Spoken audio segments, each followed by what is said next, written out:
박상용, 이미 예견되어 있던 그의 마지막 선택. 상황은 이미 돌이킬 수 없는 파국으로 치닫고 말았는데요. 충격적인 전말, 빠르게 핵심만 파악해보겠습니다. 이화영 부지사와 관련된 내용인데 어제 제가 더불어민주당 최고위원인 강덕구 의원 그리고 백정화 여사와 함께 면회를 갔다 왔는데요. 뭐 그 내용 잘 아실 테고 우리 김광민 변호사 이제 지금부터 국정조사특별위원회가 출범했습니다. 서인교 위원장인데 어떤 부분이 가장 중점적으로 이제 다루어져야 하는지 먼저 말씀을 좀 해 주십시오. 우선은 지금까지 대북송금 사건은 소위 말하는 연어술 파티 이런 부분들에 중점이 있었었는데요.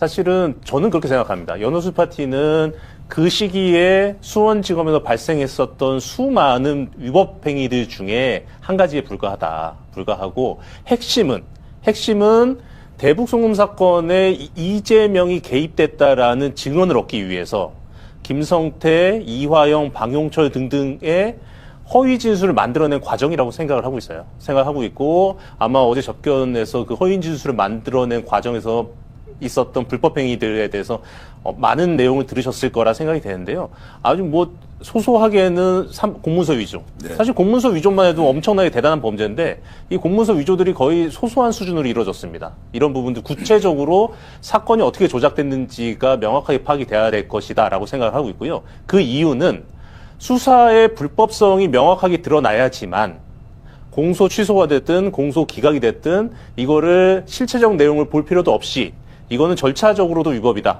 더 이상 재판할 필요도 없다라는 판결이 나올 수 있습니다. 자, 사후 조작 문서가 법원에 제출된 것만 해도 최소 40건에서 한 50건 정도, 50건 정도가 된다. 네네. 그러면 조작이 주로 어떻게 이루어진 것입니까? 이 부분은 뭐냐면 그 조작을 하기 위해서 기본 전제가 되는 거는 사람을 불러다가 회유를 해야 되잖아요. 네. 수십 번, 수백 차례 부른 거예요. 김성태든 방용철이든 이화영이든. 그런데 저도 좀 미스테리한데 그 당시에 검찰 분위기가 그랬던 것 같습니다. 무슨 얘기냐면 그 당시에 검찰 분위기가 이미 검찰공화국은 완성됐다. 차기도 검찰공화국이다. 앞으로 오랫동안 검찰이 권력을 장악할 거다라는 생각을 했던 것 같아요. 그러니까 김성태를 불러다가 회유를 했으면 피의자 신문 안 했다고 하더라도 최소한의 어떠한 서류는 만들어놔야 됩니다. 그거는 법적으로 반드시 만들어놔야 반드시 만들어야 예, 돼요. 예. 면담 조서가 됐든 수사 과정 확인서가 됐든 예. 한 장짜리 서류라도 만들어놔야 되는데 이러한 기본적인 프로세스조차가 없었던 겁니다. 그냥 불러다가 아무 서류도 안 만들어 놓고 회유 압박만 하고 돌려보내고. 근데 나중에 이재명 정부가 들어서고 이런 기본적인 절차에 대한 감찰이 시작되니까 저희가 재판할 때는 그런 서류 없어요라고 했거든요. 그랬던 서류가 감찰 시작하니까 다 나온 겁니다. 김성태를 거의 200차례 가까이 불렀으니까 200차례 가까이 부르고 실제로 피의자 신문 이루어진 거는 10차례가 안 되니까 100여 개의 서류가 있어야 되잖아요. 근데 이게 원래 재판을 할 때는 없다고 했다가 감찰에서 갑자기 나타난 거예요. 나타났는데 그 서류들을 봐도 이게 진실한 서류인가라는 게 그냥 형식만 봐도 의심이 되는 서류들인 겁니다. 네, 예. 예. 그래서 저희가 판단할 때는 이 서류들은 김성태를 불렀을 때 만든 서류가 아니다. 나중에 감찰이 들어오니 감찰에서 면피를 하기 위해서 사후 조작된 서류다라고 저희는 판단하고 있습니다. 자, 그래서 이제 이것은 확인만 된다 하더라도 재판 전체가 무효이다라고 이렇게 이제 주장할 수 있지 않습니까? 네, 맞습니다. 요거를 이제 어떻게 사후에 만들어진 것인지 입증하는 문제는 네. 결국 수사기관이 수사를 하는 수밖에 없지 않습니까? 그렇죠. 그리고 피의자의 방어권 보장을 위해서 어떤 서류를 누구를 불러서 진술을 받았는지 안 받았는지에 대한 확인들이 돼야 하는데 그것을 일체 공개하지 않은 이런 불법 행위를 이제 검찰에서 박상용 검사가 주도해서 아마 만들지 않았겠습니까? 네네. 그럼 이건 이제 수사를 통해서 밝혀야 하는 사안이 명백한 거죠. 네.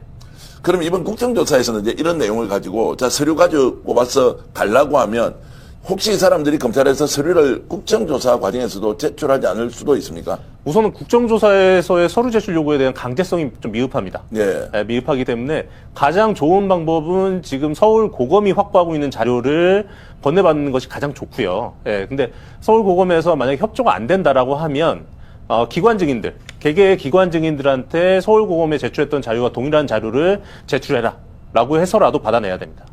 예, 그렇게 해야 하고 지금 이제 국정조사 특별위원회 또 위원장을 비롯한 위원들이 백정화 여사하고 직접 이렇게 이제 소통도 하면서 어떤 부분을 이제 제대로 밝혀야 하는지 충분히 정보나 자료를 제공해 달라고 요청을 하고 있다고 하고 어제 이화영 부지사 얘기를 들어보니 뭐 제가 이제 하는 것은 뭐 듣는 것밖에 없는 것이고 자료를 변호인들을 통해서 충분히 이제 국정조사 과정에서 제출할 것이라고 하는데 주로 어떤 자료가 지금 이제 국정조사에서 이렇게 공개가 될 예정입니까? 우선은 가장 단순한 자료는 그 수원지검의 출입자 명단. 네. 예, 그게 확보가 돼야 됩니다. 그러니까 출입자 명단이 확보가 되면 출입자 명단과 그날 출입했던 사람들의 관련 서류가 대조가 될 거잖아요. 예, 대조가 되는데 이 부분에 있어서 그 조작 내용들이 많이 나타날 것 같고요. 한 가지만 예를 들어 말씀드리면 특정일에 이화영 부지사와 뭐 설모 변호사가 뭐 4시간에서 6시간 네. 면담을 했다라는 기록이 있습니다. 그게 매우 중요한 날인데 그날에 이화영 부지사의 기억에는 명확하게 면담이 없었습니다. 네. 예, 이러한 내용들의 조작을 밝히기 위해서는 해당 변호사의 출입 기록 그리고 해당 변호사의 진술 이런 것들이 필요하겠죠. 네. 두 번째는 직접적으로는 해당 서류들 애초에는 없었다고 했는데 나중에 제출된 조작된 것이 의심되는 서류들 이런 서류들도 그 확보가 돼야 될 것 같고요. 예.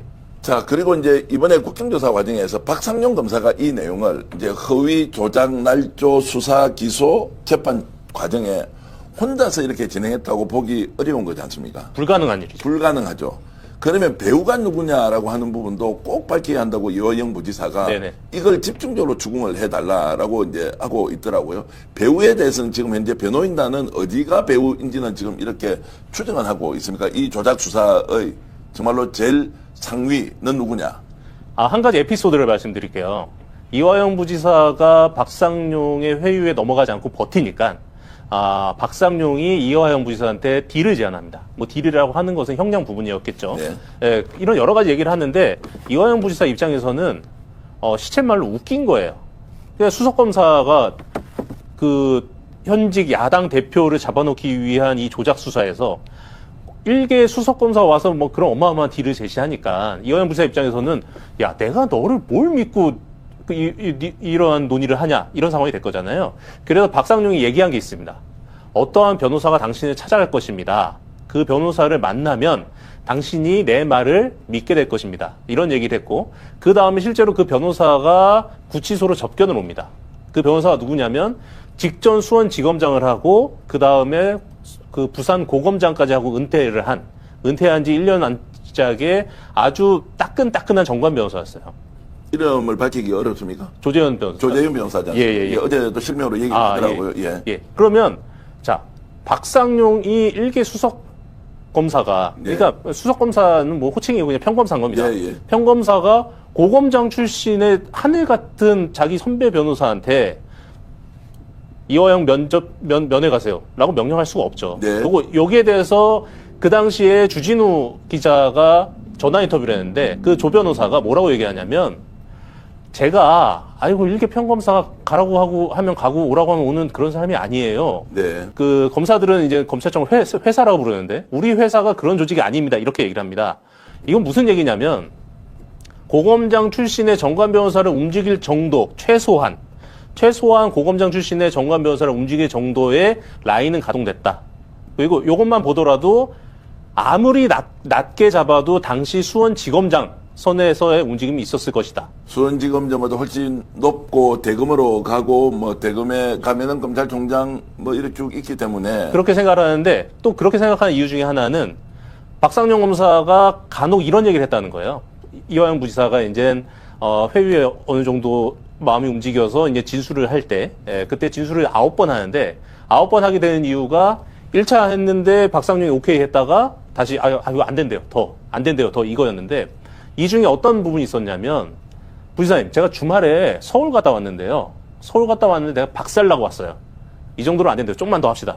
이런 발언을 했다는 겁니다. 회유 이후에 더 구체적으로 예. 이재명에게 보고했다라고 하는 거를 이제 더 조금 알리바이를 그렇죠. 만들어가고 소설 쓰는 과정에서 그 과정에서 이화영 부지사 얘기한 걸 들고 내가 주말에 서울에 갔다 왔는데 네. 서울에서 이거 갖고 안 된다라고 박살났다. 그러면서 좀 더 합시다. 그래서 서울 가서 누굴 만났겠냐라는 거죠. 예. 최소한 대검을 만났을 거고 그러면 검찰총장, 법무부 장관 더 높이는 당시 대통령까지 배후에 연결되지 않았을까라는 게 저희들 생각입니다. 자, 그래서 이제 박상용 검사가 무려 20차례에 걸쳐서 이재명만 불면 모든 혐의 다 없애주겠다라고 했고, 이것은 김성태, 방용철, 박상훈 그리고 조재현 조금 전에 나왔던 변호사들까지 한 50차례, 50차례에 걸쳐서 추가적으로 이런 얘기를 했다. 그래서 도합 생각해보면 한 70차례, 이런 차례 정도 이렇게 회유 압박을 받았다라고 어저께 얘기해서 깜짝 놀라면서 저희들이 이제 방송을 했는데요. 이재명만 불어주면이라는 이제 이 내용도 변호사님도 여러 번 들으셨습니까? 저는 그 당시 수사에 참여하지 않았기 때문에 예. 저한테 직접 얘기한 건 아니고요. 예. 저는 뭐 이화영 부지사 등 뭐 당시 관계자들한테 들었죠. 예. 그렇게 해서 이제 이재명만 불어라 하고 나서 변호사 한 사람이 갑자기 당대표의 지시다 또는 동의를 받았다라고 하면서 이제 또 회유를 작업을 하지 않습니까? 그때 이제 순간적으로 이화영 부지사가 약간의 착각을 해버렸고 그게 빌미가 돼서 지금도 계속 저런 식으로 진술을 했다고 주장을 하는 거 아니에요, 박성용이? 그 변호사가 그 당시에 민주당 법률위 부위원장이었어요. 예. 그리고 본인이 민주당의 오더를 받고 왔다라는 워딩을 명확하게 했고요. 예. 명확하게 했고 그때 구체적으로는 이거예요. 부지사님, 당신의 현재 위치가 너무 불안정합니다. 너무 불안정하니까 당의 입장은 당신이 이재명 대표에 대해서 이 정도 선에서 진술을 하시고 당신은 수사에서 빠져라. 네. 당신이 수사선상에 계속 남아있으면 너무나 이게 그 지위가 불안정하기 때문에 일단 당신은 그 정도, 검찰이 현재 요구하는 이 정도 진술을 하고 빠져나가시면 나머지는 당에서 해결을 하겠다. 이런 취지로 설득을 했죠. 자, 이제 이 내용도 이제 실제 진실이 무엇인지 해야 되는데, 뭐, 당에서 공식적인 의견이 없었던 건 분명하고요. 분명하죠. 예. 분명하고, 이것도 이제 누군가의 기획에 의해서 출발됐다고 하는데, 지금 이제 박성용 검사가 계속 언론에 나와서 이런저런 인터뷰를 하고 있죠. 어떤 식으로 본인은 지금 얘기하고 있나요? 그래서 박상균 검사는 지금 국정조사 특위가 가동되는 것 자체가 지금 수사 중인 것도 있고 재판 중인 것도 있기 때문에 이것은 위헌이다라는 얘기를 가장 중요하게 많이 하고 있고요.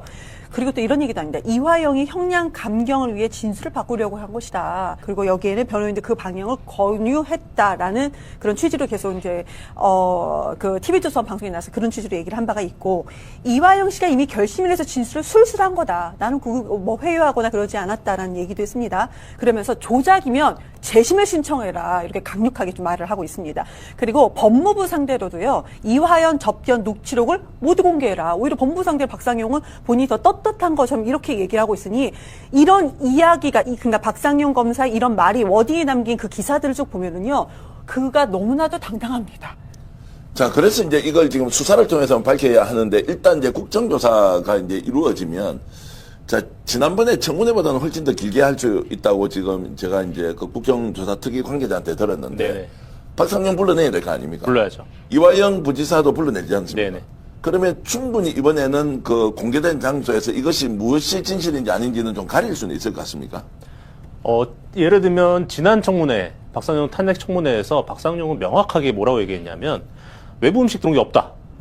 라고 얘기했고, 그 당시 김기표 의원이 계속 추궁을 하니까 수사비를 통해서 외부 음식을 내가 사준 건 있다. 이 정도 얘기했는데요. 네. 그 이후에 사실상 외부 음식이 수차례 들어갔다는 것도 나왔잖아요. 예. 그렇다고 하면 지금 상황에서는 박상용이 그동안 했던 거짓말들, 이 거짓말이라고 하는 것은 공개된 장소, 국회가 됐든 어디든 공개된 장소에서 했던 이야기와 이후 상황들, 여기에 대한 추궁만 해도 박상용은 심각한 타격을 입을 거라고 생각을 하고, 또 하나는 아까 말씀드렸던 서울 고검에서 확보한 여러 자료들, 이 자료들을 국회에서 청문회 전에 입수할 수 있다고 하면, 박상용의 거짓말은 이번 조사, 국정조사에서 아주 만천하에 공개될 수 있을 거라 생각합니다. 자, 거기까지는 이제 간다고 하고, 박상용 끝까지 버티기로 기억 안 한다. 증거가 나왔는데도 본인이 부인을 할 경우에, 그 다음 스텝이 중요한데, 국정조사는 국회의 권한이긴 하지만 이게 수사로 이어질 수 있느냐 없느냐라는 부분은 지금 굉장히 중요한 문제가 되어 있는데, 네네. 아예 검찰에서 지금 손을 놓고 있지 않습니까? 네.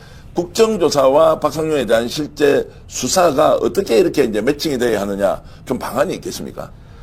사실 그 부분에 대해서는 그렇게 희망적이진 않습니다. 예를 들어 말씀드리면 이화영 부지사가 이미 박상용에 대해서 직권남용 등 혐의로 고발해놓은 사건이 있어요. 예. 고발해놓은 사건이 대검찰청에 고발을 했는데 이 사건이 서울중앙지검으로 이송됐습니다. 예.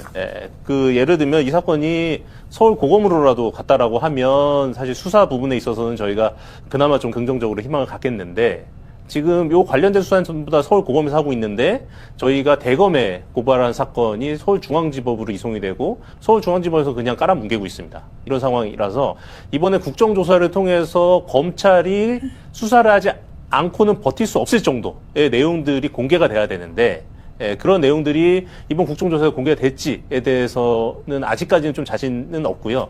제가 계속 반복해서 말씀드렸듯이 제가 지금까지 얘기했었던 이미 검찰이 확보하고 있는 자료들 최소한 그 정도 자료만이라도 공개가 된다고 하면 네. 검찰이 수사를 안 하고 버틸 수는 없는 상황으로 될 수는 있겠죠. 자, 그러면 이걸 지금 경찰 특수본으로 넘겨서 수사를 다시 하자라고 네네. 하는데 이게 이제 검찰하는 직위가 있기 때문에 검찰에서밖에 공수처밖에 수사를 못 합니까? 경찰에서는 이걸 할 수가 없습니까? 경찰에서 할 수 있습니다. 어떻게 지금 가능합니까? 관할 문제는 되지 않습니다. 관할 문제는 되지 그러면 않고요. 경찰에서 이걸 수사하도록 이번에 국회에서 예. 요청을 하지 않습니까? 네네. 경찰청에. 네네. 그러면 이 사건이 검찰에서 가지고 있는 서류를 다 넘겨봤든지 아니면 경찰에서도 똑같이 법원에 또는 법무부의 감찰 기록을 가지고 아예 경찰에 수사를 맡기자라고 하는 방식은 어떻습니까? 저는 그 부분도 환영하는 부분입니다. 네. 예를 들면 지금 이번에 검찰청이 결국은 폐지되잖아요. 예. 그 여러 가지 많은 문제점이 있긴 하겠지만 가장 핵심적인 트리거가 됐던 건 저는 김건희 수사라고 생각을 해요. 네. 검찰이 김건희 수사만 제대로 했다라고 해도 이런 상황이 발생하지 않을 거라고 생각하는데 거꾸로 얘기하면 이번에 경찰에서 수사 검찰청 폐지 이후의 수사권 부분에 있어서 검찰의 능력 그리고 신뢰성을 명확하게 보여줄 수 있는 사건은 대북송금 조작 사건이 될 수 있다라고 생각을 하고 있고요. 그렇기 때문에 이번에 요 수사 관할 필요하다고 하면 이화영 부지사가 경찰에 직접 고소장을 제출할 수도 있습니다. 네. 예, 그렇게 해서 그거를 시발점으로 해서 수사가 이루어지게 만들 수도 있고요. 예, 여러 가지 방법은 있겠죠. 근데 변호인단이 이제 좀 상의를 해서 이화영 부지사는 경찰 수사를 하면 좋겠다라고 의견을 어제 피력은 하더라고요. 네네. 그렇게 하면 검찰은 검찰대로 가지만 경찰도 수사를 하면 네. 검찰에서 아예 박상용 감사기를 하고 있고 너무나도 노골적이지 않습니까? 네네. 감찰 결과 내용도 지금 공개를 하고 있지 않고 법무부에서 그렇게 공개하라고 요청하는데도 아예 서울 고검에 있는 인권 TF팀에서는 그 내용을 아예 그냥 닫아놓고 있지 않습니까? 맞습니다. 그러면 이번에 국정조사 과정에서 아예 경찰에 고소장을 제출하는 방식 이런 것들도 좀 적극적으로 검토하면 좋겠는데요. 사실 저희가 박상용 검사를 대검에 고발을 한 거는요. 예. 예, 구체적으로 얘기할 수는 없지만 어느 정도 협의 과정이 있었습니다. 예, 예. 협의 과정이 있고 그 협의 과정을 통해서 대검에 고발하는 것이 바로 수사에 들어갈 수 있는 방안이다라는 것을 저희가 협의 과정을 통해서 인지를 하고 그렇게 결정해서 대검에 넣었는데 그럼에도 불구하고 수사가 지금 전혀 안 된 거잖아요. 네. 예, 그래서 차라리 그러한 협의 과정이 없었다라고 하면 처음부터 그냥 경찰에 넣는 게 더 좋지 않았을까라는 후회도 좀 있고요. 예, 예. 지금 말씀하신 다시 경찰을 고소하는 방안 이 예. 부분도 아마 좀 적극적으로 고민을 해보겠습니다. 박상용 검사 특집인데요. 이번 주죠. 이번 주에 김성태 녹취록 특종 보도를 했던 두 기자를 모셨습니다. 먼저 허재영 기자, 워치독 권력감시 탐사보도그룹 워치독의 허재영 기자. 네, 안녕하세요. 네, 탐사팀장이죠. 네. 그래서 네. 그리고 김종훈 기자, 오마이뉴스. 예, 반갑습니다. 네, 여기는 이제 우리 봉인해제와 매봉쇼 최다 출연자. 최다 출연자인데 11번째가 12번째가 그러니까 최다 출연자인데 출연료는 한 두 번밖에 못 받았어요. 아직 안 받았습니다. 아직 안 받았습니다.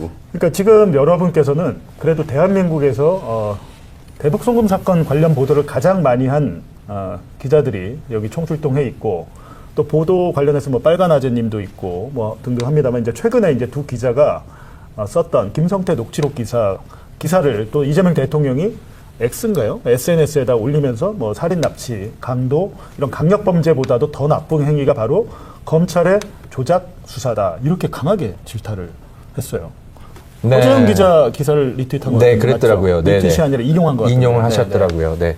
김종훈 기자도 굉장히 많이 이제 대통령께서 많이 언급을 하셨는데, 이번에는 뭐 제가 좀 불쌍해 보여서. 아니, 그런 게 아니라 선배 나는 둘이 같은 날 쓴 거 아니야 기사를? 아니 제가 조금 더 먼저 쓰긴 했는데 빨리 쓰고. 그래도 시간차 단독. 제가 이제 먼저 쓰긴 했는데 나는 그 대통령 트위터를 저도 자주 보니까 딱 이렇게 보고 김성태 얼굴이 딱 올라왔길래 대통령께서 또 내 기사를 또 이렇게 공유했구나 이렇게 하면서 들어서 왜냐면 지난달에 선배 정약 녹취록 두 건을 공유를 했잖아요 대통령이 그래가지고 또 하셨구나 해가지고 이제 또 퍼지겠네 하고서 들어왔더니 이게 이름이 허재현인 거예요. 그래서 이거 어산되게 기사를 공유했구나. 뭐 다행이라고 생각했어요. 네, 원래 대통령님이 이렇게 스타일이 한 사람만 띄워주지 않아요. 그러니까 측근들을 여기저기 한 번씩 걸으면 정원호도 한 번 띄웠다가 누구 한 번 띄웠다가 원래 번갈아 가면서 하시더라고. 우리 김종훈 기자는 사실 저보다 훨씬 더 많은 좋은 기사를 많이 썼고, 네네. 그래서 대통령님이 근데 뭐 네, 어쨌든 다 중요한 알고 있어요. 것은 국정조사 그리고 뭐 공소취소 모임 이런 모임들이 생기기 시작했는데 저건 뭐 해도 되는 거야 뭐 이렇게 비판도 있었는데 이 두 기자의 기사가 나오면서 야 이거 해야 되는 거구나 당연히 해야 되는 거구나 이 여론이 이렇게 비등해졌어요. 엄청 포괄력 있는 기사였는데 네. 그날 첫 번째 기사 내용이 뭐였어요?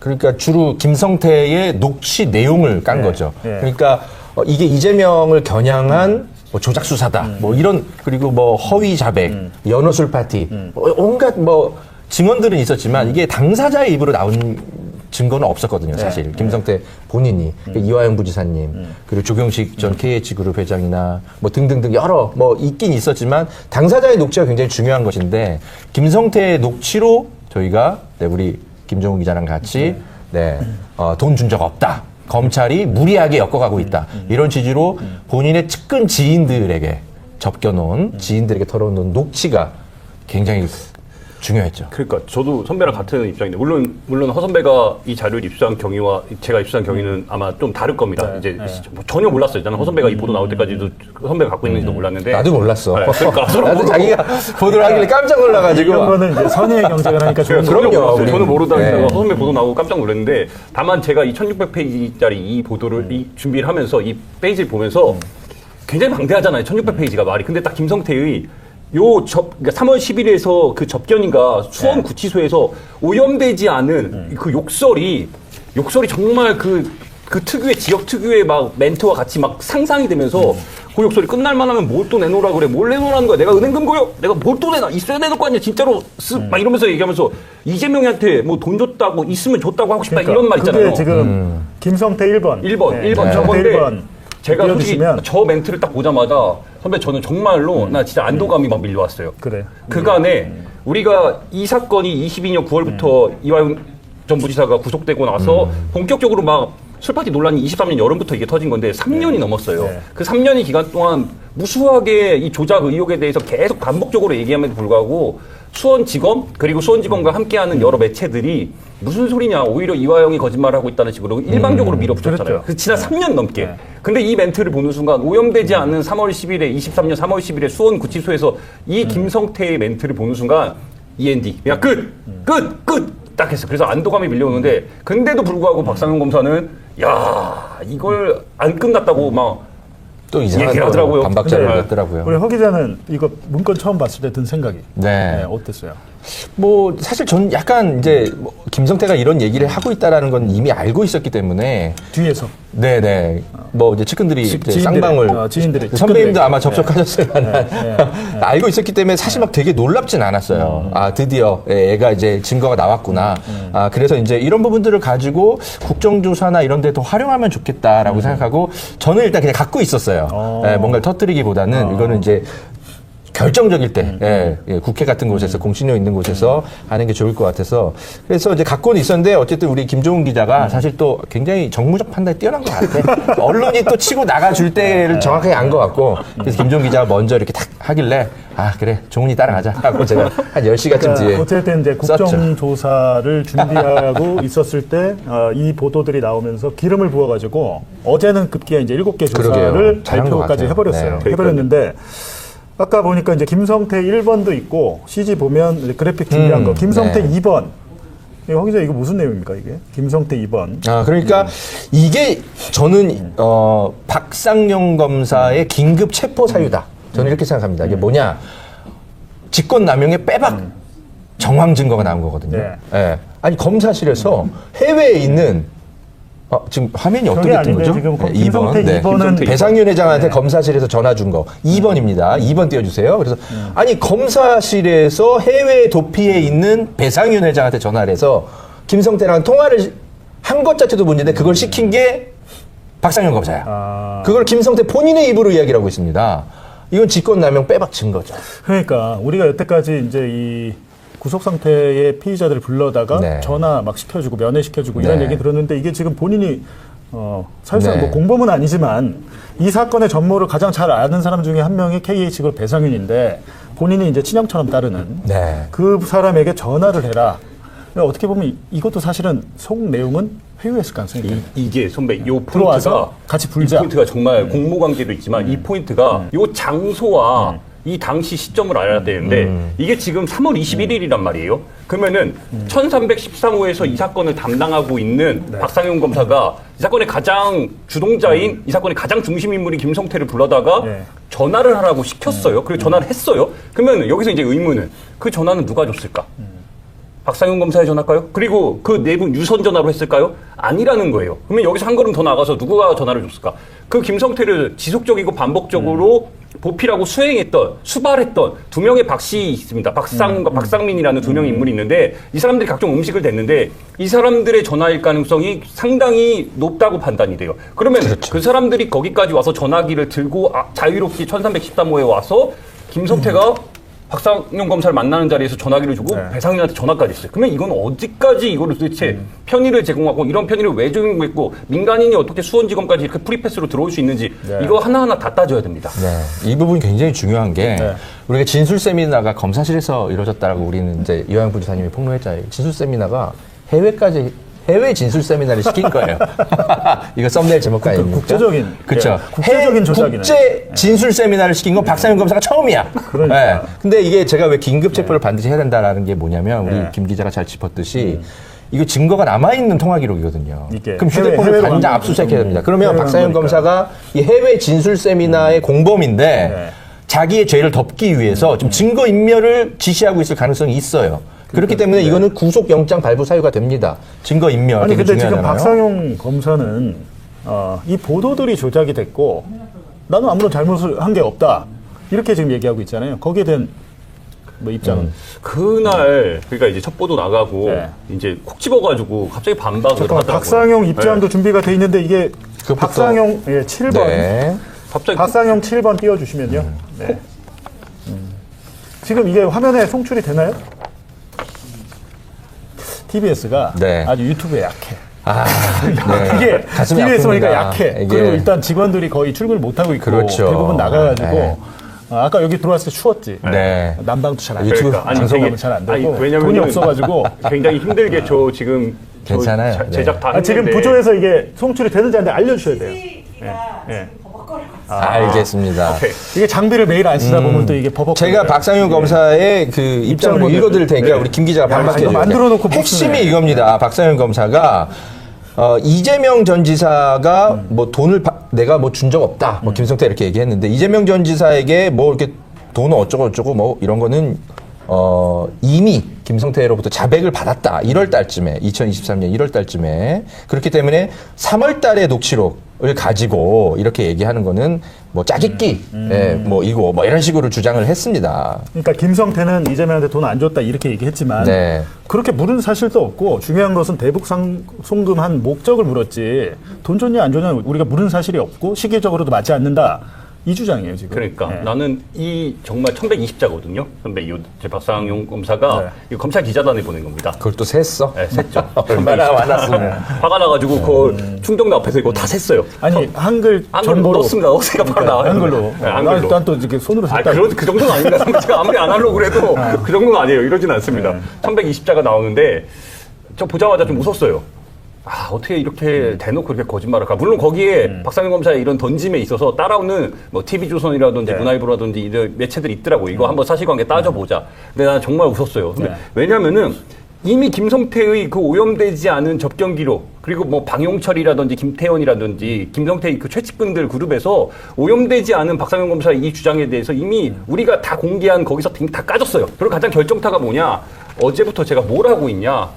김성태의 3월 달에 소위 말하는 진술 세미나가 이제 막 폭발적으로 됐을 때 대질 조사했을 때 요 당시에 3월 달에 그 당시에 대질 조사가 집중적으로 6명이 이루어지는데 그 실제로 그 대질 조사서 있지 않습니까? 조서 기록 보면은 무슨 얘기만 하냐? 질문이 전부 다 이재명 얘기밖에 안 나와요.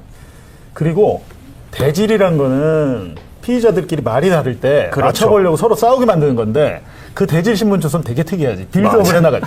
단 하나의 다툼도 없고 이견도 없어. 언제 던졌냐 던지면 여기서 그런 거 같다. 그러니까 따라와요. 나는 그 생각이 나는데 어쨌든 허 기자는 지금 어쨌든 이 보도에 대해서 이렇게 강하게 네. 오히려 보도가 조작이다.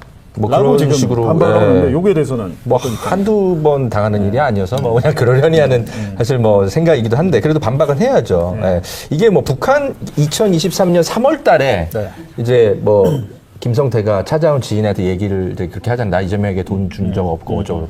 그게 정확하게 그 대북 송금인지 아니면 변호사비 대납 사건에 대한 어떤 말인지 사실은 저희는 알 방법이 없죠. 없죠. 네. 예, 그거는 이제 박상현 검사가 뭐 주장을 이렇게 하니까 뭐 그런가 보다 하는데 저희는 이게 뭐 어떤 식의 발언이다라고 해석은 각자의 판단의 몫으로 맡긴 거고 네. 이거 대북 송금 사건에 대한 뭐 이런 거다라고 단정 지은 적이 없습니다. 왜 박상현 검사가 왜 그렇게 발끈하는지 사실 잘 모르겠고 그거는 본인의 그냥 주장인 것 같고요. 네.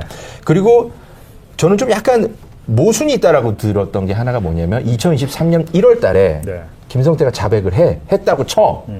박상현 검사 말대로. 그런데 왜 2023년 3월 달에 계속 야, 나 돈 준 거 없는데 왜 자꾸 막 이런 걸 또 물어봐. 뭘 더 내놓으라 그래. 왜 흥분합니까? 억울해하고. 그렇죠. 아니, 이미 자백국도 끝났어. 그럼 생각해 보세요. 그 지인이 찾아왔어. 그러면은 야, 우리 끝났어. 내가 다 불었어. 이제 그냥 검찰 수사에 협조해야 돼. 알았지? 이렇게 쌍방울 임원들한테 얘기를 해야지. 야, 뭘 더 내놓으래. 우리가 금고야? 우리가 금고야 이런 얘기도 하고 그다음에 결정적으로 2023년 5월 달에 그 얘기를 합니다. 찾아온 지인한테 그제서야 얘기를 해. 야, 이재명도 제3자 뇌물 사건으로 기소가 될 그걸로 가는 시나리오 같아. 그러니까 처음에는 왜? 어떤 글이 설계를 했는지 모르고 그렇죠. 물어보니까 거기에 대한 네. 답변만 하고 그렇죠. 다그치니까 계속 그렇습니다. 이재명 관련된 것만 5월 달이 연관성을 돼서야 5월 달이 돼서야 이재명을 잡으려고 하는구나. 네, 2023년 5월 5일 접견 기록인데 녹취록에 야, 이재명을 기소하는 것 같아라고 이제서야 그때서야 얘기를 하고 지금 몇 번이에요? 5번 5번이고요. 5번 김성태 5번 네. 넣어주시면 그러고 나서 또 4월 28일 접견 때는 야, 이거 북한 뭐 이런 거 증거 없는데 이거 되려나 모르겠어? 판사가 인정하겠어? 이러니까 아유, 검사가 된대. 뭐 정황만 나오면 된다 그러다고 그제서야 얘기를 합니다. 아니 1월 달에 자백을 했는데 왜 4월 28일과 5월 초나 돼서야 이거를 김성태가 이야기하기 시작합니까? 그러니까 박상현 검사의 말에는 모순이 있는 거예요. 일단 그게 왜 그러냐면 제가 생각하기에는 처음에는 가장 좋은 거는 직접 준 거지. 김성태가 이재명이나 이화영에게 직접 준 거.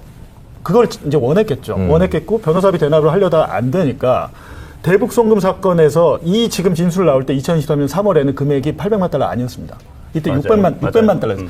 금액이 400만이었다가 600만이었다가 800만 늘어. 그러니까 이제 김성태가 자꾸 물어보니까 거기에 대해서 그리고 이게 법정에 가서 증거를 쓰이려면 얘가 검찰 진술과 법정 증언이 다르면 안 돼요. 외워가야 됩니다. 우리 그러니까 진술 세미나나 예전에 뭐 저기 어미준이나 보면 증언 연습 시키잖아요. 네. 외우게 해서 그런 과정이 석 달이 걸렸던 것 같아요. 이게 자꾸 우리가 놓쳐서는 그러네. 안 되는 여기서 가장 중요한 포인트 중에 하나가 네. 뭐냐면요. 이 대북 송금 사건이 이제 23년 봄부터 이게 막 확대되고 막 엄청 확산됐잖아요. 네. 근데 그 전에 이게 수원지검이란 말이에요. 그러면 어차피 목적은 정권 차원에서 윤석열 정권의 정치 검찰이 목적은 분명했습니다. 정치인 이재명을 꼬린시키기 위한 그 목적이 분명한 상황이었는데 네. 대장동에서 출발했다가 대장동에서 실패를 봤어요. 네. 어미준과 강백신이라는 그 두 유명한 정치 검사들을 집어넣는데 실패했어. 위례를 가지고 왔어요. 그래서 그 밑에 있는 정일공 검사가 막 배가른다는 얘기 가지고 위례까지 했는데 23년에 구속영장 쳤는데 안 됐습니다. 그래서 불구속 기소를 했고 중앙에서 안 되니까 어디로 넘어온 거냐? 수원으로 넘어온 겁니다. 수원으로 넘어온 상황에서 이 대북송금 사건이 이제 발전이 됐고 그러니까 방용철, 이 대북송금 사건의 가장 주도적인 역할을 맡은 방용철이 너무 친해져가지고 나중에 5월 달에 박상현 검사한테 보면서 살이 왜 10kg나 빠졌어요? 아, 나 살 빠져가지고 이제 살찌게 해달라고 이화영 좀 설득해달라는 얘기를 하는 거예요.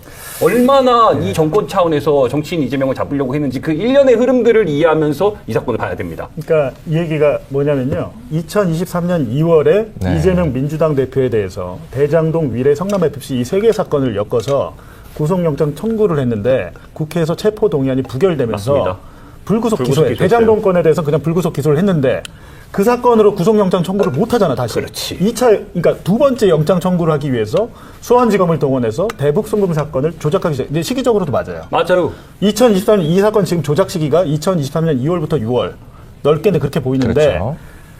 이재명에 중앙에서 대한 실패했죠, 선배. 추가 구속영장, 2차 구속영장 청구를 하기 위해서 두 개의 사건을 더 수사하는데 대북 송금 플러스 백현동 사건이었어요. 맞습니다. 그리고 2023년 9월에 언론인들에 대한 수사를 일단 포를 띄우고 조명탄을 띄운 것 같은 거예요.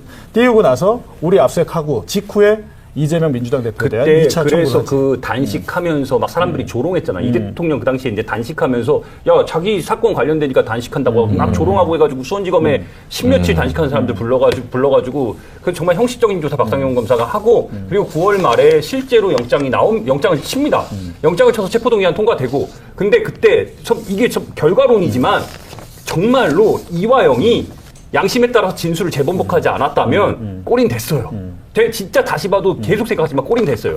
근데 그러니까 그때 마침 이화영이 국회에 나와가지고 맞아요. 내가 사실은 검찰한테 회유당했다 이거 폭로를 그 폭로를 했기 때문에 그러니까 법정에서 미리 이제 폭로를 이제 그 상황에 대해서 폭로를 했기 때문에 이제 6월달에 진술을 이재명한테 보고했다는 진술을 하지만 바로 한 달 뒤 어간 상간으로 해가지고 다시 진술을 재보복합니다. 근데 유창훈 부장판사가 23년 9월 말에 이 대통령에 대해서 이 영장을 심사하면서 딱 한마디를 하는 게 이화영의 진술 번복이 있기 때문에 요건 따져봐야 된다. 요거를 다툼의 여지가 있다면서 기각한 거예요. 그래서 이 사건이 이렇게 더 이어진 겁니다. 네. 박상현 검사 그 반박 딱 하나만 결정적인 거 몇 하나만 번 마저 할게요. 근데 이게 안 들어가 있어. 이게 2023년 5월 3일 날 김성태 녹취가 굉장히 중요한데 5월 3일 그렇죠. 자, 박상용은 이미 1월 말에 김성태가 자백을 했다고 했어요. 네. 그런데 5월 3일 날 김성태는 무슨 얘기를 하냐? 징그럽다. 이재명이 괜히 말도 안 되는 그런 이상한 것들에 엮여가지고 라고 말을 해요. 아니 1월 달에 자백을 다 했는데 5월 달에 여전히 이재명이 말도 안 되는 거에 엮여 있다라고 김성태가 얘기하는 거는 말이 안 되는 거예요. 그러니까 박상현 검사야말로 짜깁기 해명 좀 그만하세요. 네. 그리고 뒤에 얘기도 네. 중요하네. 그 뒤에 것도 그렇습니다. 그래서 그게 북한에 돈 준 건지 어떻게 될란가 법원에서 판단할 일인 건데 그걸 듣도 못한 얘기를 해버리고 그걸 제3자 뇌물이다 이런 식으로 검찰이 해버리고 북한들은 그럼 어떻게 되는 거야 이런 식의 얘기를 합니다. 그러니까 이 대북송금 사건은 이거 프레임 자체가 잘못되어 있고 이거 이 법원에서 인정할 가능성도 거의 없고 이재명이 말도 안 되는 거에 엮여 있다. 엮여서 그렇게 검찰 수사가 진행되고 있다라고 5월 달에 이야기를 해요. 아니 1월 달에 자백을 했다면서. 그러니까 이 박상현 검사야말로 짜깁기 해명하지 마십시오. 1월 달에 자백한 것도 김성태 피의자 신문조사 한번 찾아봐야 돼요. 그거 아닐 가능성도 있어요. 네, 그거 사후 제작했을 수도 있어요. 또 무슨 이상한 면담 기록 그게 같은 아마 거. 검찰에서는 안 하고 선배 발언이 세네. 그게 아니라 그랬을 수 있다고. 아니, 그랬을 수 있다고. 내가 검찰 그러니까 김성태 피의자 신문조사 내가 못 받고 아마 제가 선배 박상현 검사가 찾아볼게요. 얘기하는 거는 안부수 회장의 1심 재판 증인으로 나가서 했던 얘기 같은데 하여튼 뭐 그렇고 지금 제가 보니까 한 가지 또 재밌는 게 우리 허재현 기자 기사에 보면 교도관 12번 네. 12번 이거 재밌던데 그렇죠. 이게 좀 이게 교도관이 진술한 거죠. 네. 그렇습니다. 이게 연호술 파티 그것도 굉장히 깜짝 놀랄 일이었는데 거기서 더 나아가서 야 외부에서 어떤 여성이 갑자기 들어오게 아마 내연녀인지 아니면 부인인지는 모르겠으나 무슨 생일 케이크 같은 걸 들고 왔다라는 거예요. 알면서 또 모른다. 아니 여러분의 상상에 맡기는 네, 걸로 하겠습니다. 아무튼 이거 사적인 거니까. 그러니까 그래서 이게 그러니까 굉장히 이게 일상적으로 이런 식의 혜택이 벌어지지 않았다면 어떻게 여자가 케이크를 사들고 오는 걸 그걸 수원지검 검사실로 들고 들어옵니까? 생일이었는지는 모르겠어요. 아니, 근데 이제 생일에. 예, 생일이었는지 어쨌는지 아무튼 그랬다고 합니다. 그러니까 이게 연어술 파티 포함해서 온갖 혜택이 계속 이루어진 것이 외부인이 직접 이걸 사들고 들어왔다는 것 자체가 깜짝 놀랄 일이고. 선배 말대로 얼마나 편하게 생각했냐면은 네. 그 프리패스 그거를 다른 직원한테 이미 프리패스를 갖고 있는 직원들이 그 김성태를 수발하는 사람들이 있는데 프리패스라는 게 출입카드? 그렇죠. 출입카드입니다. 검찰청 출입카드를 이미 갖고 그 있어요. 방문증 아예 갖고 다니는 네, 거예요? 갖고 다니는 사람이 있습니다. 그래가지고 뭐라고 얘기를 하냐. 방영철이 이제 김성태 재판 들어가면 야 너 나 심심하니까 나랑 같이 말동무나도 하게 몇 시까지 와 있어라고 얘기를 해요. 근데 그 사람한테 뭐라고까지 얘기하냐. 야 너 저기 누구한테 시켜가지고 니도 프리패스 그 출입증 등록하라고 얘기를 해요. 그 얘기는 1313호 박상용 검사실에서 얼마나 지속적인 편의를 제공했으면 지금 선배 이야기한 대로 생일 케이크 들어가죠, 음식 들어가죠, 심지어는 그 인원까지 마음대로 수원지검을 오갈 수 있는 그 출입증을 그냥 발급하라고 얘기합니다. 당사자들이 오염되지 않은 진술로. 아니 근데 그런 것들은 청사에 출입카드 서버나 이런 거 다 기록이 남아있을 거예요. 기록이 남아 있겠죠. 아니면 선배 뭔가 특정한 뭔가 변칙을 적용했거나 그래서 아마 주말에 네. 주말에 조사하잖아요. 주말에도 하는데 주말에는 보는 사람이 없기 때문에 네. 주말 저녁 뭐 6시나 오후 6시나 이런 때 활용했을 가능성도 있어요. 보는 사람 없을 때. 이거는 정말 따져야 돼요. 정말 수원지검의 당사자를 그러니까 피고인 피의자를 수발하기 위해서 쌍방울 직원들이 각종 우리 그 카드 다 쌍방울 법인카드 다 확인하지 않습니까? 그 시간에 실제로 출입됐는지 그 일단 카드 발급이 어떻게 이루어졌는지 이게 과연 박상용 검사 혼자서 부부장 검사, 1개 부부장 검사가 이 모든 것들을 다 진두지휘했을까라는 생각만 계속 드는 거예요. 결과적으로 이게 정말로 그 검사 하나가 이게 가능했을까라는 생각이 계속 드는 겁니다. 근데 일단은 수원지검이 2024년 3월경으로 기억이 되는데 이화영의 주장에 대해서 우리가 검증을 해봤다. 교도관들을 우리가 조사를 해봤다. 근데 그래도 녹화실 그러니까 나오네요. 바로 네. 이화영의 주장이 여기 지금 그렇죠. 1313호 검사실 안에 영상 녹화 조사실인 거죠, 저게. 네. 저런 것까지 막 그 사진을 공개하면서 야, 이화영의 말은 다 거짓말이야. 그리고 우리가 교도관 조사해봤는데 교도관 중에 이화영 주장을 뒷받침하는 증언이나 진술은 없었어라고 보도자를 내요. 자기들이 교도관을 다 조사를 했다고. 그러니까. 네, 근데 그 보도자를 똑같은 냈어. 교도관들을 법무부가 조사한 거잖아요. 똑같은 그 교도관들을 법무부가 조사했더니 이 어마어마한 폭탄, 뭐 심지어 생일 케이크까지 다 나오게 됐는데 나는 그 주주총회 얘기가 꽂히던데 왜 그 기사를 안 썼지? 김성태가 네. 주주총회 해야 되니까 누구누구 검찰로 들어오라고 회의한다고. 아, 그런 얘기까지 했었어요? 네, 김성태가 자기 회사 주주총회 해야 된다고 완전. 회의해야 되니까 누구누구 검찰 수원지검으로 와서 아, 그런 얘기도 있었어요? 아, 어마어마합니다. 어마어마한 예. 주주총회 한다. 뭐 그런 것도 있고. 대단하네. 근데 중요한 것은 지금 보니까 이 정도로 나왔으면 이거는 사실은 네. 끝난 거 아닌가요? 그렇죠. 그래서 저는 이제는 박상현 검사 빨리 직위 해제를 하고 지금 어디 법무연수원인가에 뭐 지금 어디 인천지검. 아니요, 지금 인천지검 인천지검에 일하고 있어요? 있다니까. 직위 해제를 하고 네. 당장 증거 인멸을 막아야 되기 때문에 구속영장 청구 사유가 됩니다. 네. 이거 증언감찰법 위반은 거의 확인이 된 거잖아요. 그러니까 어미준이 그걸로 지금 기소된 거 아닙니까? 이건 당장 수사가 돼야 되고 증거 인멸의 우려. 좀 뭐 이분 또 해외 유학도 다녀오셨잖아요. 해외 도주 우려도 또 있어요. 당장 출국 금지 시키고 그런 절차를 밟아야 될 수준의 녹취록과 감찰 자료가 나왔다. 저는 그렇게 생각합니다. 박상용 검사를 2차 종합특검이 피의자 신분으로 전환했고요. 출국 금지 조치를 했다라는 뉴스가 나왔습니다. 이게 이렇게 되면 이제 본격적으로 뭐 압수수색이라든지 소환 조사라든지 이렇게 쭉 이어질 것으로 보이는데 피의자 전환했던 부분에 전환한 이 특검이 전환한 부분에 대해서는 어떻게 보고 계세요? 너무 진작에 있었어야 되는 일이라고 진작에 있었어야 생각하고요. 된다. 직무 예. 배제도 마찬가지라고 저는 생각하고 검찰은 수사로 말해야 되는데 이 사람은 정치를 하더라고요. 그리고 수사를 하지 않고 사냥을 한 겁니다. 사실 사냥을 했다. 그게 드러난 거예요. 어떻게 이렇게 모렴치하게 얘기합니까? 검사 출신들 평생을 검찰에 몸바쳐서 일하신 분들이 얘기하더라고요. 우리 그렇게 수사하지 않는데 이건 상례가 아니고 통례가 아니다. 그런데 이 절차가 낯선 분들한테 거짓 호도를 하는 거예요. 원래 검찰이 그런 식의 수사를 하는 것처럼.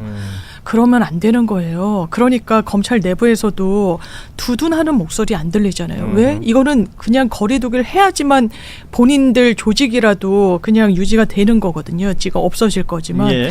어떻게 이런 정치 꿈나무 짓을 합니까? 지금 현재 검사가. 예. 근데 의외로 생각보다 옹호를 하는 전형직 검사 출신 법조인들이 꽤 있어서 저는 그것도 놀랐습니다. 이 정도 나왔으면은 전 그 당연히 옹호하는 근거는 뭐예요?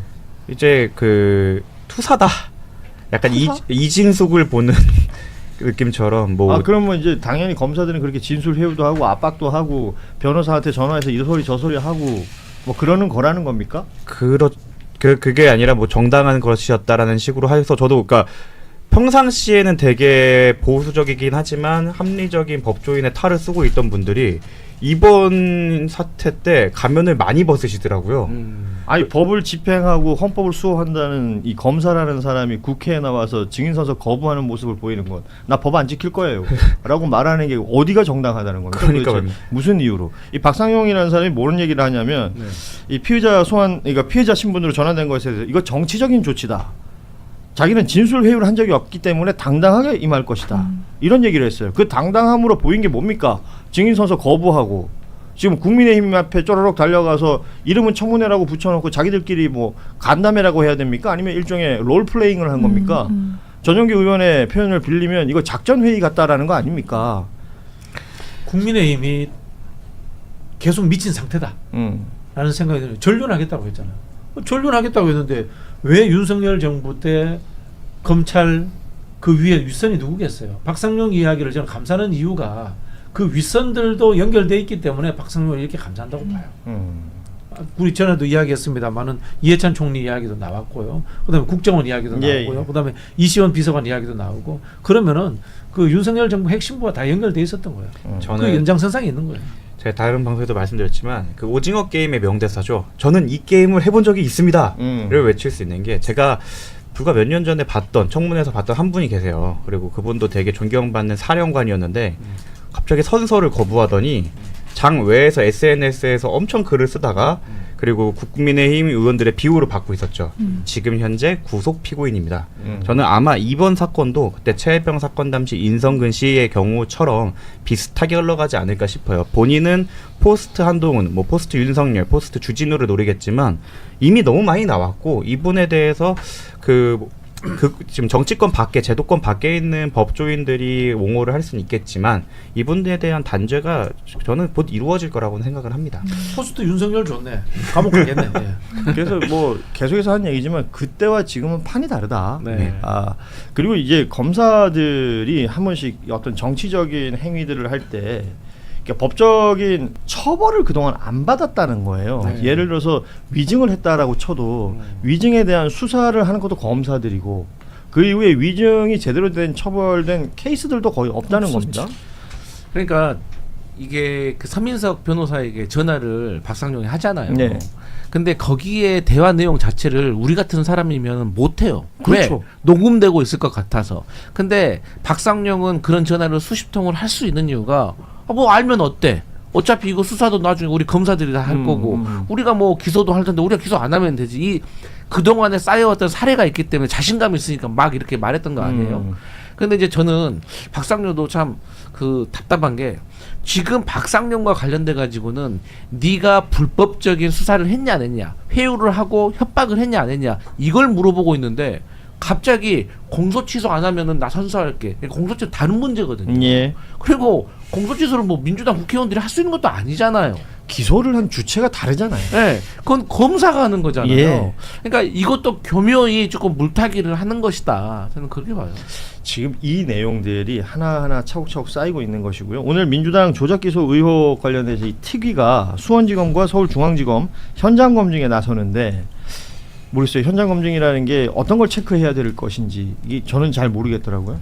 일단 검찰청에 보면은 입구가 꽤 많습니다. 예, 자주 지각을 했던 법무관 입장에서는 지하로 어디로 이렇게 돌아다니는 공간이 많아서 아마 태그 기록을 확보를 하기 위해서 그 분명히 그때 뭐 태그 기록이 어디 없다 막 이런 식으로 발뺌했다 나중에 들통난 걸로 알아요. 그래서 수원지검이 제가 기억하기로는 입구가 꽤 있기 때문에 그런 것들을 한번 확인해서 여기서 엘리베이터 타면 13층으로 바로 갈 수 있구나 이런 부분을 확인해야 될 거고 그 연어술 파티가 있었던 장소 뭐 말장난을 해요. 검사실이 아니라 영상 녹화실이다. 아니면 그 옆에 있는 별실이다 이런 거 하는데 그 현장을 봐갖고 여기서 교도관을 대기시켰구나 이랬구나라는 구체적인 것을 한번 확인한 다음에 의의가 있을 것 같습니다. 아니 또 마트에서 그 페트병에다가 물 버리고 거기다 소주 채운 다음에 그다음에 그 통과 검색대를 통과하는 것도 다 시연을 해봐야 될 것 같아요. 그러니까 그들은 그러잖아요. 일주일에 검색대가 있는데 어떻게 술을 반이반이야라고 하잖아요. 근데 우리 이거 그냥 가지고 들어가면 어떻게 뭐 엑스레이가 이게 소주인지 물인지 이거 어떻게 합니까? 그리고 그건 진짜 말이 안 되는 게 검찰청 검색대에서 직원입니다 하면 그냥 들어가요. 예. 그리고 직원은 그냥 들여 보내줘요. 그러니까 법무관 시절에 지각을 많이 했나 봐요. 네. 노코멘트 하겠습니다. 알겠습니다. 지금 뭐 진술 회유 관련해서 이화영 전 부지사 얘기를 계속 하고 있지만 여기에 하나 더 나온 게 안부수 아태평화교류협회장. 이 인물도 처음에 했던 진술과 어떤 특정 시점이 지나면서 진술이 바뀌는 과정이 있는데 그때 당시에 이제 봉지욱 기자 등의 취재에 따르면 그 딸에게 뭐 오피스텔인가요? 뭘 제공했던 정황 이런 것들이 취재를 통해서 보도된 적은 있습니다. 그 안부수 관련해서도 지금 이건태 민주당 의원이 구치소 접견 녹취록을 공개했는데 2023년 2월에 그 딸에게 박상용 검사 전화 안 왔더냐? 너 불러달라고 했었다. 그러니까 이게 뭔가 소통이 있었다는 건 여기서 나오는 것 같고요. 이화영 때문에 대질신문 하는데 우리 편들 다 불러서 같이 회의를 해야 한다.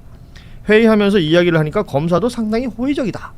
이런 얘기했던 것이 지금 녹취로 남아 있는 거예요. 그러니까 여러 지렛대를 아주 다 가동한 거예요. 왜냐하면 타겟팅이 분명했거든요. 그렇군요. 이렇게 수사할 필요 없거든요. 그냥 있는 것만 그 피해자에 대해서만 들여다보고 결론 내리면 되거든요. 죄가 안 되면 안 되는다, 되면 된다. 근데 그럴 수 있는 상황이 아니었어요. 이재명이란 이 세 글자를 분명히 엮어 넣었어야 되기 때문에. 그러니까 안부수도 어떻게 딸까지 그 오피스텔 다 그냥 가지를 치는 거예요. 그래서 마치 그 가지를 쳐주면서 너를 봐주는 것처럼. 그럼 피해자들이 제일 좀 혼란을 겪는 게 검찰이 이런 식으로 하면 자기 편이라고 생각을 하는 분들이 또 상당히 많아요. 생각보다. 그 당시 상황이 그렇게 또 되겠죠. 근데 이걸 예. 날 봐준다고 하네. 이화영 씨도 마찬가지예요. 원래 이 사건의 본류는 쌍방울로부터 개인적인 뇌물을 받아 챙겼던 거예요. 근데 이걸 작게 해줄게, 덜어줄게, 치워줄게, 대신 이걸 해봐. 이재명을 불어봐. 이러면 고민이 되는 거예요. 김성태는 더 심한 거죠.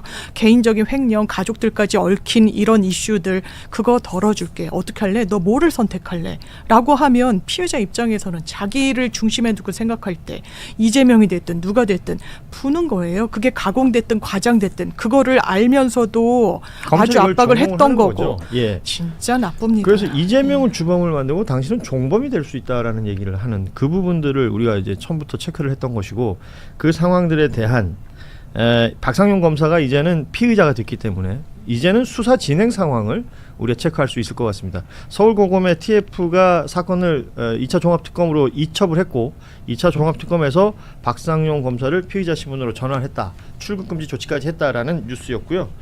이번에는 국민의힘 이야기인데요. 이 공천 관련해서는 뭐 집안 싸움이라고 해야 될까요? 이게 우리 작가는 아주 멋있는 말 써놨어요. 점입 가경이다.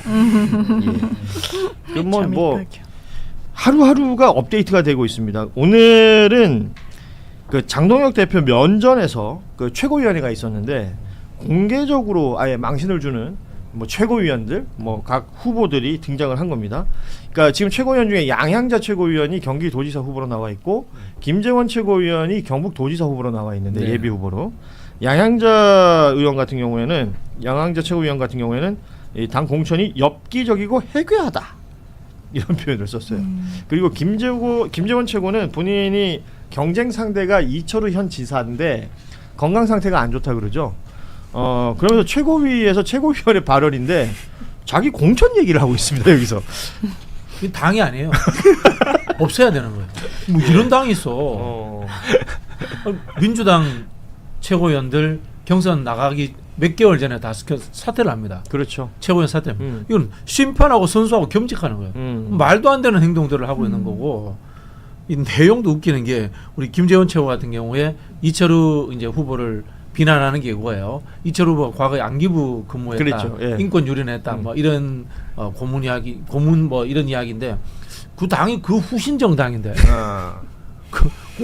오히려 정체성이 잘 따랐다고 칭찬해야 되는 거 아니에요? 아니 그렇다고 해서 이철우 지사가 그런 일을 했다는 건 아닙니다. 그래요. 그건 예. 절대 아닙니다. 예. 안기부라는 이름을 그런 식으로 이용하는 거죠. 김재원 지금 후보 같은 경우에는. 네네. 근데 본인도 검사 출신이에요.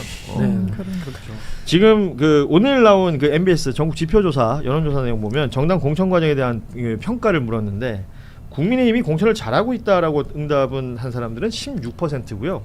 잘못하고 있다는 63%입니다. 그러니까 누가 봐도 이상하다라는 취지의 이 평가가 될 것 같은데 그 국민의힘 패널들이나 아니면 그 관계자들하고도 방송 많이 하잖아요. 네네네. 이 공천 얘기할 때 그들은 뭐라고 그럽니까? 그들은 매우 아쉽다라고 하죠. 우리는 왜 이럴까? 아쉽다. 답답하다. 다른 얘기 하자. 아 그럼 종편에서 그리고 생각보다 잘 나왔는데. 아 그래요? 뭘 잘못하고 있다. 63% 10명 중 6명밖에 안 돼. 뭐 이렇게 하는 거 당황스럽다는 거. 그럼 종편 가면 그들이 요새 메인 뉴스로 다루는 건 뭐예요? 대구시장입니다. 대구시장. 네, 그러니까 주호영 출마하냐 마냐. 뭐 이진숙 뭐 출마하냐 마냐. 주로 누구를 욕을 해요? 주로 장동혁을 욕하죠. 제가 장동혁을 그들도? 지킵니다. 예. 우리 장동혁 욕하지 말아라. 우리 대통령께서 야당의 당수를 인정을 해서 청와대까지 부른 사람인데 우리 당수를 욕하지 말아라. 소문에는 장동영이 민주당 그 숨어 있는 선대위원장이 아니 지금 이정현 공관위원도 그만둬가지고 마음이 매우 불안한 상황입니다. 근데 지금 이 상황에서 장도연까지 몰아내려고 하면 이거 이러면 안 됩니다. 민주당 입장에서는 꼭 있어줘야 될 사람이. 아니, 정상적으로 선출된 이거 당대표입니다. 어떡합니까? 선거 앞두고 장동혁 대표가 미국을 간답니다. 진짜 이례적인 장동혁 거죠. 대표 어딜 가? 예, 아, 그러니까 진짜 장 대표 어디 어디가가 가네. 그 유튜브 제목인데 미국 간대요. 14일부터 16일까지 가고요. 야. 김대식 의원하고 조정은 의원이 동행을 한다고 합니다. 왜 갈까요? 이게 선거로 따지면 한 달 보름 정도 앞둔 시점이기 때문에 뭐 굉장히 왕성하게 당 대표가 뭔가를 해야 될 것 같은데 미국 공화당 쪽 사람들 만난다고 한대요. 이게 지방선거랑 무슨 상관이 있어요? 제가 보기엔 그 조정훈이 꼬셨을 거야. 아하, 그런 거 좋아하는 사람이니까. 아니 여러분들은 너무 국민의힘 사정에 대해서 제대로 공부를 안 하시는 것 같아요. 왜? 구구 방송 보세요. 나옵니다. 뭐라고요? 지금 그 오라고 초청했던 그 연구소에 홈페이지에 들어가서 보면 이 부정선거 음모와 관련된 거 있다고 저 국민의힘 선생님들이 저한테 말씀해 주셨어요. 이게 과연 가능하냐? 그럼 일종의 이제 우리가 어학연수 가듯이 네. 부정선거 연수 가는 겁니까? 예. 배우러 그렇게 뭐가 문제인지. 추측하는 것을 제가 옆에서 들었습니다. 이야. 역시 종편 출연 네. 좀 해야 되겠어. 근데 출연을 아주 전략적으로 한 느낌이네요. 종편 수계란 말이 달리 붙은 게 아니에요. 예. 그 어느 종편에서도 본인의 그 발언 분량을 지킵니다. 그 앞서도 저희가 뭐 저희끼리 사담할 때 얘기를 했었는데 강성필 부대변인한테 마이크가 가면 가자마자 저쪽에서는 이제 말 줄이라고 난리가 난대요. 말을 많이. 그럼에도 불구하고 네. 자신의 분량을 지켜내는. 그럼요. 그 능력이 사실 쉽지 않은데. 그 비슷한 진영에서 말할 때와는 정말 느낌이 너무너무 다르더라고요. 거기서의 그 강성필 부대변인의 활약은 진보 채널에서의 활약과는 좀 다르게 보입니다. 예. 몇 대 몇이에요 보통 싸우는 게? 보통 이제 운 좋으면 뭐 한 3대2. 괜찮아요. 그리고 같은 나머지 한 명도 우리 편인가요?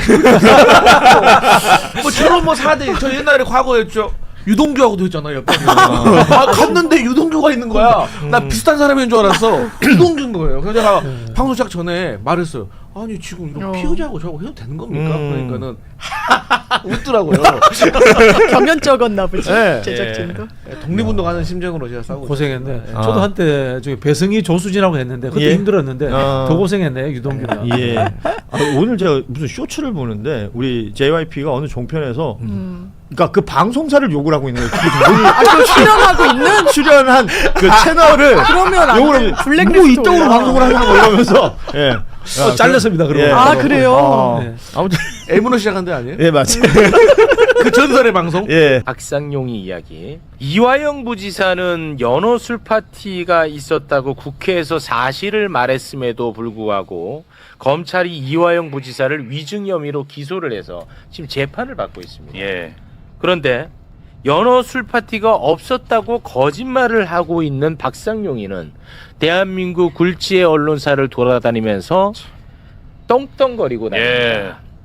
이런 박상용 가만히 보고 있으면 안 되죠. 당연하죠. 그동안에 이런 자들 처벌하지 않았으니까 계속 까부는 거거든요. 요거 엄단해야 됩니다. 그렇습니다. 그런데 이번에 법사위에서 요놈 위증죄로 고발을 했습니다. 자, 그러면 이놈이 어떤 거짓말을 했고 그리고 팩트 체크하는 영상까지 함께 보겠습니다. 이화영, 김성태, 방용철 등 공범들과 박상용 검사 등이 저녁 식사를 하는 과정에서 김성태가 종이컵에 소주를 마신 정황이 확인됐다라고 이렇게 법무부는 얘기했습니다. 이런 사실이 있습니까? 없습니까? 일관되게 밝혔듯이 없습니다. 종이컵에 소주를 마신 정황을 확인했다고 했는데 본인은 그런 적이 없다는 거죠? 예, 전혀 없습니까? 없습니다. 외부 음식이 반입된 적이 있습니까? 없습니다. 전혀 없습니까? 네. 창고라는 공간에서 김성태, 이화영 등 공범들이 모여서 대화를 나눈 적도 없다 이 말입니까? 아예? 그런 적이 없다는 얘기인가요? 예, 저는 그거를 지금 제가 뭐 주선해서 했다는 거 아닙니까? 저는 일단은 창고에서 조사를 한 사실이 없습니다. 거기는 대기실이었고. 아니, 대기실에서 김성태와 이화영 등 공범들이 모여서 대화를 나누게 한 적이 있습니까? 없습니다. 그런 적이 없나요? 네. 박상용 검사가 부인한다 하더라도 연어술 파티라고 이른바 얘기하는 것들이 분명히 있었을 것 같다고 저는 생각을 합니다. 그래서 어떻게 생각하세요? 사실이 아닙니다. 연어회 파티, 진술 세미나, 이화영 부지사의 주장이 사실인 것처럼 보이던데 본인은 끝내 아니라 이겁니까? 네, 수차례 아니라고 했고 수사도 그러면은 받았고요. 네, 재판도 있었습니다. 공범들을 같은 장소에서 불러놓고 진술 맞추기를 한다는 취지의 내용이 담긴 카톡 내용도 발견이 되고 있는데 그래도 우리 증인이 그런 일을 안 했다고 얘기합니까? 예, 그런 적이 전혀 없습니다. 5월 17일에도 그런 적은 없다 이겁니까? 전혀 아니고요. 예, 만약에 아니면 어떻게 하시겠습니까? 그것은 박상웅이나 박상민 이런 쌍방울 직원들이 와서 1313호실에 대기하고 이런 장면도 본 적 있으십니까? 네, 있습니다. 참고인이라고 해서 같이 그냥 있었던 게 기억이 납니다. 혹시 김성태나 쌍방울 관련자들이 그들에게 뭐 심부름을 시키거나 한 것을 목격한 적 있으십니까? 수시로 저기 왔다 갔다 하는 거는 계속 봤습니다. 그 영상 녹화실에 검사나 수사관 없이 공범들만 김성태나 이화영, 방용철 이런 사람들만 앉아서 있었던 적도 있습니까? 예, 그 13135 그 맞은편 창고라는 공간에서 수사관 검사 없이 장시간 얘기하면서 공범들. 대기하는 걸 본 적이 있는데 직접 연어 회덮밥을 받아오셨다고 하는데 맞습니까? 예, 제가 그 검찰 1층 청사에서 같이 있던 수사관이랑 가서 받아왔습니다. 그것을 받아서 영상 녹화실에서 그 김성태와 이화영 등등이 먹은 거죠? 예, 맞습니다. 근데 그 김기표 검사가 워낙 덫을 많이 놓아놔가지고 거기서 지금 다 걸려들었어요. 네. 예, 그 뭐 뻔히 여러 가지 정황상 그 연어도 사오고 그다음에 창고라고 하는 데서 진술 서로 세미나 하듯이 이렇게 한 것이 더 명확한데도 지금 박상용 검사가 나와 저렇게 건방지게 아니면 어떻게 하시겠습니까? 이렇게 얘기를 하고 있지 않습니까? 그래서 그때 이제 저뿐만 아니고 다른 의원님들까지도 이제 일단 위증을 그대로 하도록 이렇게 놔둔 상황에서 이제 그 후에 또 논리적으로 반박도 하고 그렇게 했었죠. 네. 이번에 국정조사 특위에서 여러 가지 점이 지금 정확하게 밝혀지고 있지 않습니까? 그렇습니다. 뭐 위증은 뭐 명백한 것 같습니다. 예. 네. 아니 근데 아까 국회 그 증언 초기에 외부 음식 반입한 적이 없습니까? 그랬더니 없다고 그랬잖아요. 맞습니다. 그럼 구내 식당 가서 먹었다는 얘기예요? 처음엔 그렇게 얘기했죠. 처음에는 구치감에 그래요? 구치감에 내려가도록 했다. 제가 그게 정확히 기억나요. 그렇게 얘기했다가 이제 뭐 그러면 뭐 나중에 자기들이 사서 들여왔다 이렇게 얘기를 했었죠. 나중에. 아니 그러니까 보통은 구속되거나 체포되어 있는 사람 계속 조사할 때는 밥을 시켜주잖아요. 당연히 외부 음식이 들어왔지. 그러니까 그게 뭐 연어가 될지 네네. 설렁탕이 될지 모르겠지만 그걸 부인하는 건 모습을 보고 이상하네. 좀 외부 음식 반입해서 많이 먹거든. 하기도 하는데 이제 그게 연어회 이게 드러날까봐 사실은 아예 그러니까 원천 차단한 거지. 저도 그걸 보면서 네. 이건 이상하다. 네. 그러니까 보통 구치감에 내려가서 먹기도 하지만 뭐 그냥 짜장면 시켜주기도 하고 하는데 그걸 왜 없다고 하지? 그래서 그게 저는 그렇게 생각했어요. 그러니까 진짜 연어회 그 있었기 때문에 그걸 아예 차단하기 위해서 아예 없다고 하는구나. 네. 그러니까 논리적으로 안 맞다고 생각 그때 추궁을 했었던 그렇습니다. 기억이 납니다. 그래서 완전히 그냥 빼박 위증입니다, 이것은. 근데 지금 요놈 관련해 가지고 2차 종합 특검에서 피의자 전환시켰습니까? 출국 금지했고요. 피의자로 전환을 시켰습니다. 박상용이를요? 네. 그래서 조만간 압수수색 소환 조사를 할 수도 있다. 이런 식으로 보도가 나오고 있습니다. 이건 뭐 그래도 이제 박상용이 관련해 가지고는 이게 워낙 이 명확한 증거들이 그렇죠. 나와가지고 네. 그럼요. 이제는 박상용이는 끝난 것 같다. 네. 저는 개인적으로 그렇게 생각을 합니다. 네. 그래서 이거 법사위 차원에서 고발하죠. 네, 고발을 했습니다. 이제 고발 의결을 했고요. 네. 이제 그 후속 조치로만 고발장 접수만 하면 되는 상황이고요. 네.